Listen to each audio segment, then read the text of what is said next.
Hello everyone, I'm Ryan Christopher Sopopon, Mr. Cruiser International Philippines 2024. Let's have a conversation with the Batangas Kings of Mr. International Philippines, starting with. Hi everyone, I'm Marcos Steven Juan, Mr. International Philippines, San Tomas, Batangas. Hello guys, this is Andrew Lucas, representing Bawal, Batangas. Hello everyone, this is Ian Crucifer M. Katimbang, 19 years old, representing the province of Batangas. Hi everyone, I'm Rick Rosat, 22 years old, representing Batangas. Hello everyone, I'm Benton Rosat, representing Tanawan City,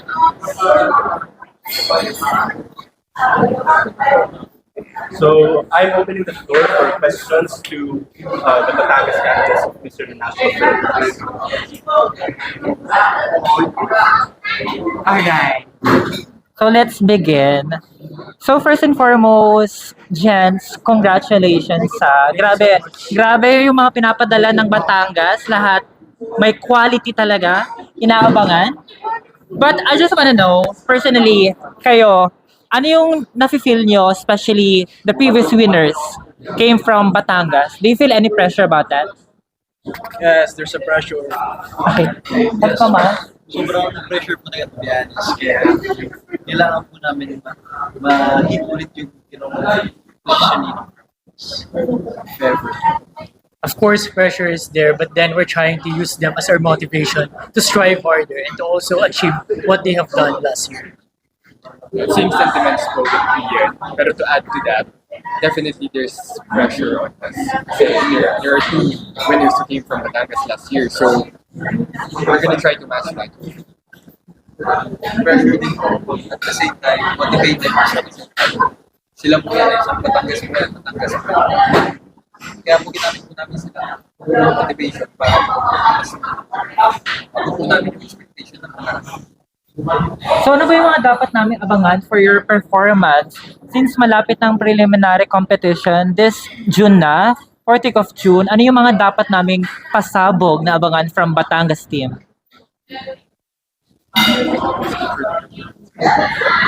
Nakikita niyo po yung kaya i-offer ng Batangas sa Philippines. And hindi lang po yung nakita ng nakararami po sa Batangas. Mas may kaya po kami patunayan. I think beyond our physical attributes and also our wardrobe being crafted by our local designers, we're also thrilled to showcase to the national stage all the things that we can explore here in Batangas. Given the fact that the pageant itself will be held in Batangas, which is our home court, I believe it will give us the opportunity to showcase our people, our tourist attractions. So we're looking forward to showing that to the national or even in the international stage. Guys, gusto ko lang po yan. Kagaya ng sinabi ni Ian, dito sa Batangas yan, Mr. International Philippines 2024. Gusto namin showcase sa mga tao, mga other cities, mga provinces, ang warmth ng heart ng mga Batangas. Yeah. Lucas, this is Yes. your second time to join Mr. International Philippines. So ano yung atake mo ngayon? Of course, sa previous na, you joined 2022. 2022, And then of course, you're back now. Yes. Mr. International Philippines. So ano yung i-showcase mo ngayon this time? Well, I believe that here is my first pageant, and also I lack a lot of physical attributes. Mentally, I'm not prepared. But right now, what I'm hoping is a new me. So right now, I'm moving up. So I'm molding myself, especially my personality development, because I believe that one of the power of pageant is to showcase your attitude. Because in the stage, you need to show who you are. And it's one of the basic fundamentals of pageant is to be who you are. And right now, I'm showcasing this. And here in Team Batangas, you can watch us and showcase our talents and ourselves also. Ang dami mo mga pasabog ni nilalabas, no? Parang bigla ata may mga pasabog, yung mga pahubad. Oo. Pahubad? Yeah, pahubad. What do you think is the importance of social media sa joining mo here with Mr. International Philippines? Well, for us, there's a lot of impact when it comes to social media. So it gives us engagement to other people and also an awareness that what a Batangueño capable of and also what they can see when it comes to a pageant. Because we Batangueños is not just about physical attributes, but also we do have an attitude and characters, which is we are a hospitable person and also respectable. Oh, rather respectful. Ah, we're moving na talaga dito sa Batangas ngayon. Dilipat na kami. But balikan ko lang yung sinabi niyo earlier na syempre home court to ng Batangas. Dito gaganapin ng Mr. International Philippines 2024. Pressured ba kayo na syempre home court to at the same time pressured kayo na kumuha or to get a crown? For me, I can say po na pressured, pero at the same time, advantages po sa yun eh. Hindi po siya gaya ng mga ibang province na malayo sila na mahirapan sila lumayan from Batangas kasi sa nagalabasan din po kami ng selling of tickets. Parang mas marami po kami encourage sa manood dahil sa Batangas nga po so mas malapit sila dito sa akin. So, na-pressure po at the same time, pero masarap po maraming mawag dito from Batangas. Well, it's a privilege for us because we can showcase what Batangas can offer to other provinces or to the tourists. Especially, we do have a lot of tourism and heritage in Batangas. Sorry. And I believe that, yeah, there's a pressure, but still, Team Batangas can handle that. Pwede sa baba nyo Ian, anything to add? All right, so I think it's just important that we see it in a positive way, where we try to look at it as an our advantage rather than as a pressure. Because just like what he has mentioned, it would give us an advantage in terms of audience. We can encourage more people from Batangas to watch us and support us for the upcoming pageant. Because in a realistic perspective, having enough audience can somehow bring you so much confidence when you're on the stage. To add na lang that po, I think, like they said, it's our home country, so definitely there's pressure. Parang we're gonna feel the pressure of giving back to those who support us. So the pressure is there, and hopefully we can pass through it. Yung Batangas po para sa hindi lang po kayo basta dito mo ginanap budget. Parang nagbibigay sa amin ng motivation na nakasay dahil comfort kami natin. Dahil may mga Alright, so 2 months left before the grand coronation night. So ano yung mga preparations niyo for the 1 month? Alright. So ano yung mga preparations nyo, and then since na meet nyo na yung may ibang kalaban natin, so paano yung atake nyo for this competition? Nawan, parang yun ang Nakita ko na po yung mga co-candidates po. So, marami po silang habang sa Batangas na ilalabas po. Papatunayan po namin na hindi po pamatalo po.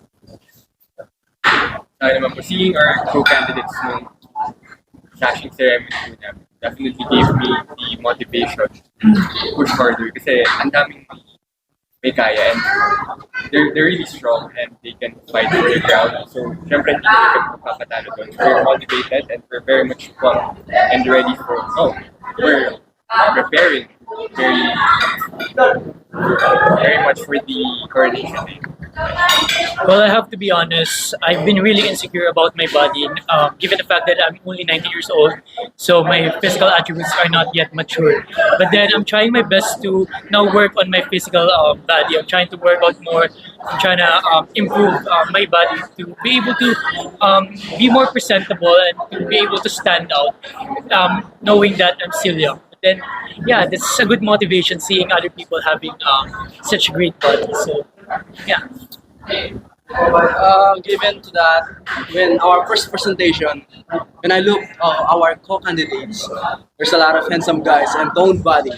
So maybe we need surgery. No, I'm just kidding. But kidding aside, I can say that I confidently can say that Team Batangas can offer that also. So, and for me, I'm preparing not just my body and I'm also preparing emotionally because I believe that as the pageant goes on or our pageant journey goes on, I believe that you just need to be yourself and enjoy the flow because it brings out who you are. Yeah, and that's me. I just need to enjoy. Gaya nga po naging first presentation sa Manila, nakita namin yung mga iba't ibang candidates. Naging inspiration po namin sila para i-bring out yung best pa sa amin to improve to be better. Kasi lahat ng po tayo dito, we're all distinctive yan sa amin. So, hindi lang siya about face and body, yung good character pa rin. Kasi sabi ko nga, your attitude will always define your success. Kung paano tayo makituro, kasi especially nga, sabi nga po nila, workout talaga.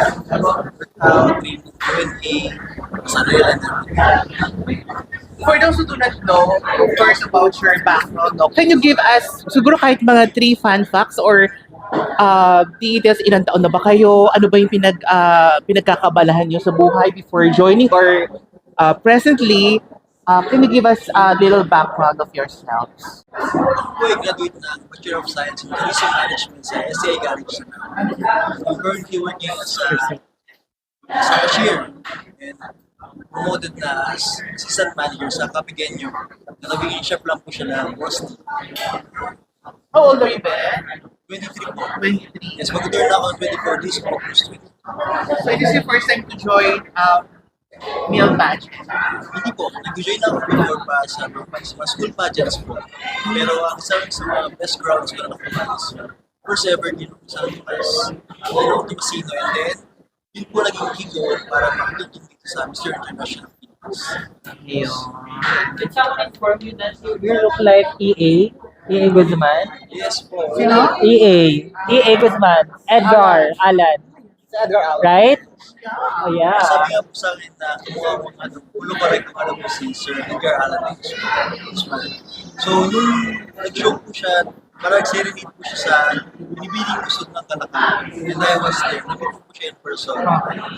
Siya niya sabihin, napakaabay niya po. Ako rin talaga. Tsaka ganito po. So nag-work ka na? Nag-work Opo. sa Ito po sa Capigenyo. How about you, Ben? Lucas, how old are you? I'm 22 and currently yes, 22. And I'm currently taking BS Hospitality Management at third year college. So it's siya. Yeah, I'm a student.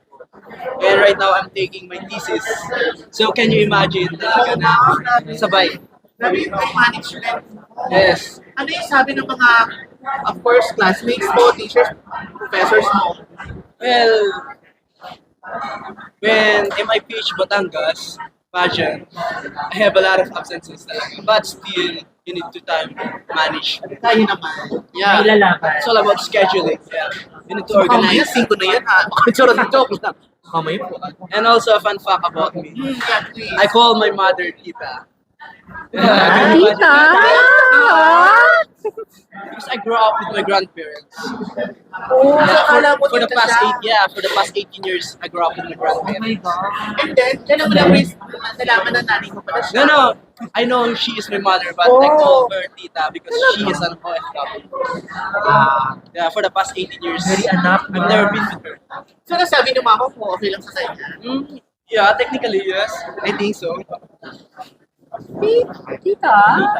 How about you, ba? You're 19 years old. Yes, the Bata youngest. pa pala. So hello everyone, I'm Ian again, 19 years old. So I'm currently taking up Bachelor of Arts in Political Science at the Ateneo de Manila University. So I'm an incoming second year college student.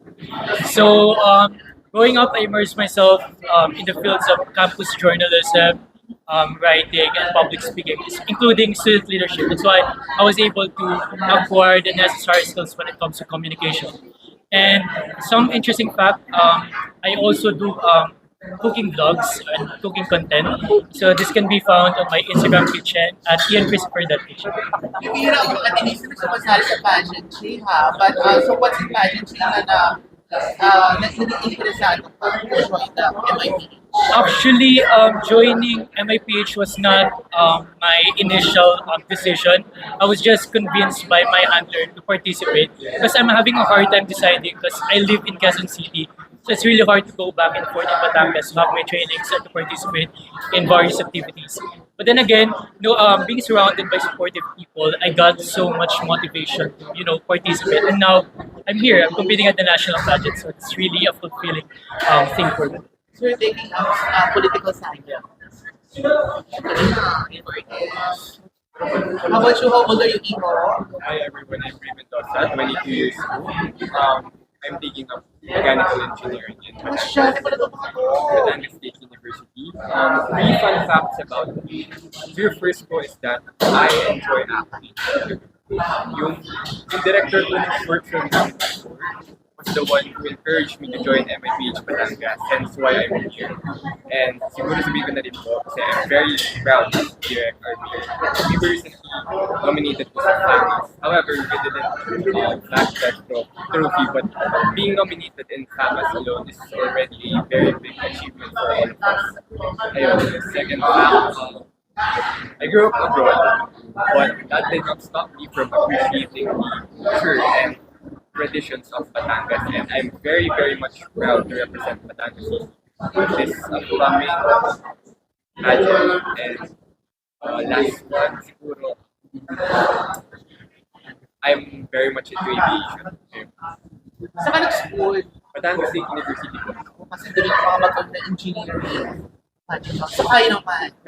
Sabayin ng school. Time management. How about you, Ben?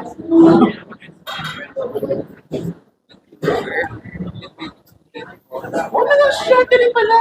Graduating naman. Oo. You're taking up.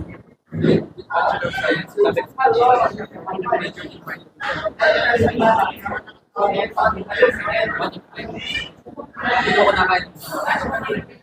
Ano ba ka na tinuguan?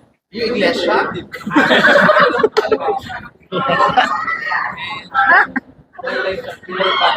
First join ng pageant and then former captain of